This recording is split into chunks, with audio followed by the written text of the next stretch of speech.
السلام عليكم، ازيكم يا شباب؟ عاملين ايه؟ معاكم محمد حجازي من حجازي فت وده سؤال من ضمن الأسئلة اللي بتتكرر كتير في بداية رحلتك وانت لسه داخل الجيم او لسه بادئ تتمرن او لسه بادئ تعرف عن التغذية. عملت لك سلسلة مكونة من 10 فيديوهات عن اكتر الأسئلة اللي بتتكرر واللي هتسمعها واللي انت برضو هتسألها في بداية رحلتك لحد ما تبدأ الدنيا تتمهد لك وتمشي على الطريق وان شاء الله توصل لهدفك. ركز ان شاء الله هتستفاد. ودي حلقة جديدة، وحلقة النهاردة عن سؤال مهم جدا وبيتكرر كتير جدا، وهو اتمرن جيم ولا كارديو ولا اتمرن الاتنين؟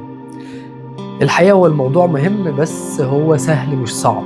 سهل لو انت عرفت تفرق بينهم وتعرف هدف ده ايه وهدف ده ايه. بناء على هدفك وتمشي على الطريق ده هتوصل لهدفك بشكل اسرع. وزي ما قلت لك ان كل واحد فيهم ليه دور مختلف، ولو عرفت توازن بينهم فعلا زي ما انا قلت لك هتوصل لافضل نسخة من شكل جسمك وهتوصل لهدفك بشكل سريع. تعال نفرق بين كل واحد فيهم عشان خاطر تعرف ده بيعمل ايه وده بيعمل ايه وتقدر توازن بينهم. تمارين الجيم ممكن نقول عليها تمارين الحديد، ممكن نقول عليها تمارين الاوزان، ممكن تقول عليها تمارين مقاومة، زي ما تحب تسميها. دي بتخليك تبني عضل وبتعدي معدل حرق عندك، يعني بتعلي معدل حرق عندك وبتخليك تحسن شكل صحتك وجسمك. كل كيلو عضل انت بتكتسبه بيخليك تحرق سعرات اعلى حتى وانت قاعد في وضع الراحة. عشان كده بنقول لك روح الجيم واعمل عضل. تاني حاجة هي تمارين الكارديو. الكارديو خليك عارف ان هو اي تمرين هيعلي معدل ضربات قلبك. تمام؟ طب بيعمل ايه؟ بيخليك تحسن صحة التنفس وصحة القلب والصحة العامة، بيخليك تحرق سعرات أعلى، بيساعدك على إن أنت تقلل من التوتر، وبيساعدك على النوم، وبيساعد على التمثيل الغذائي والدورة الدموية. حاجات كتير جدا. إزاي أوازن بينهم على حسب هدفي؟ يعني أعمل إيه أكتر ولا أعمل إيه أقل ولا أعمل إيه عشان خاطر أوصل لهدفي اللي أنا حاطه قدامي. أول حاجة، لو أنت بتخسر وزن، المعادلة كلها هي في التغذية. أول حاجة إن أنت تركز على التغذية، سواء كده أو كده، أنت التغذية رقم واحد. تاني حاجة نيجي نشوف أنهو اللي ليه أولوية أكتر. لو أنت بتخسر وزن أنت عايز تحرق سعرات أعلى، فأنت هتلعب كارديو أعلى شوية. تمام؟ بس اوعى تسيب الحديد عشان ده هيعمل لك مشاكل جانبية بعد كده برضه هنتكلم عنها. فأنت ممكن تلعب كارديو 3 أو 4 مرات في الأسبوع من 20 ل 30 دقيقة مثلا، وأنواعه كتير برضه هنتكلم عنها، مع تمارين الحديد مرتين ل3 عشان خاطر البناء العضلي. لو انا بكتسب كتلة عضلية او بعمل بناء عضلي، برضو احنا قلنا ان انت هتركن التغذية على جنب، هي في كل الحالات رقم واحد. تاني حاجة هتركز على تمارين الحديد او المقاومة بشكل اعلى من 4 ل5 مرات اسبوعيا مثلا، وممكن تلعب معاها كارديو مرة او 2 اسبوعيا عشان خاطر القلب وصحة التنفس.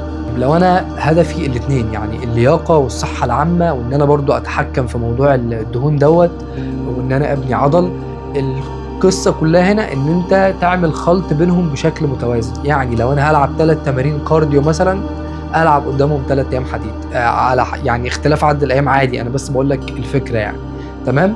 النصيحة المهمة هنا بقى، لو انت دلوقتي بتلعب كارديو بس عشان خاطر تخسر دهون، اوعى تسيب تمارين الحديد عشان خاطر البناء العضلي وعشان خاطر موضوع الترهلات، واوقات ده بيحتاج تدخل جراحي. تمام؟ ولو انت بتكتسب عضل اوعى تسيب الكارديو عشان خاطر صحة القلب. طيب ايه هي انواع الكارديو اللي انا ممكن العبها، او انواع الكارديو عشان خاطر ابقى فاهم؟ انواع الكارديو عندي نوعين، واحد منخفض الشدة وواحد عالي الشدة. منخفض الشدة ده بيحتاج وقت اكبر وهو بيحرق سعرات قليلة شوية، لأن هو بيحتاج مجهود أقل، زي المشي والسباحة وركوب الدراجات. وده برضه بيبقى مناسب للناس اللي لسه مبتدئة، وهو بيعمل استشفاء حلو بعد التمرين. طيب تاني حاجة التمرين عالي الشدة.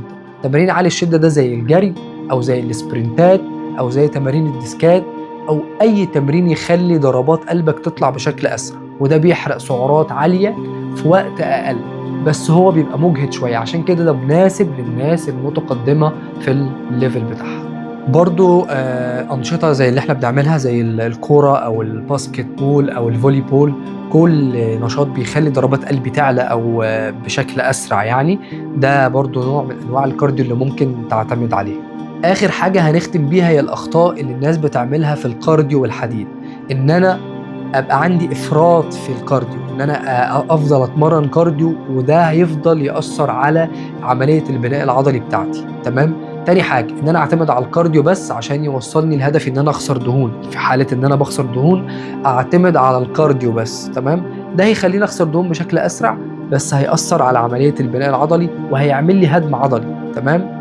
لو أنا أهملت الكارديو خالص ده هيأثر على صحة التنفس والقلب والصحة العامة. عشان كده بنقول لك وازن بينهم عشان توصل لأفضل نسخة منك ومن هدفك. دي كانت حلقة سريعة عن سؤال بيتكرر كتير جدا للناس اللي لسه بادئة، وهو ازاي اوازن بين الجيم والكارديو.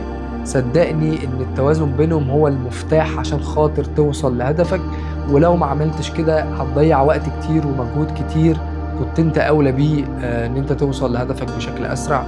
استنوني في الحلقة رقم 8 ان شاء الله من اكتر الاسئلة اللي بتتكرر في البداية عند المبتدئين. والسلام عليكم ورحمة الله وبركاته.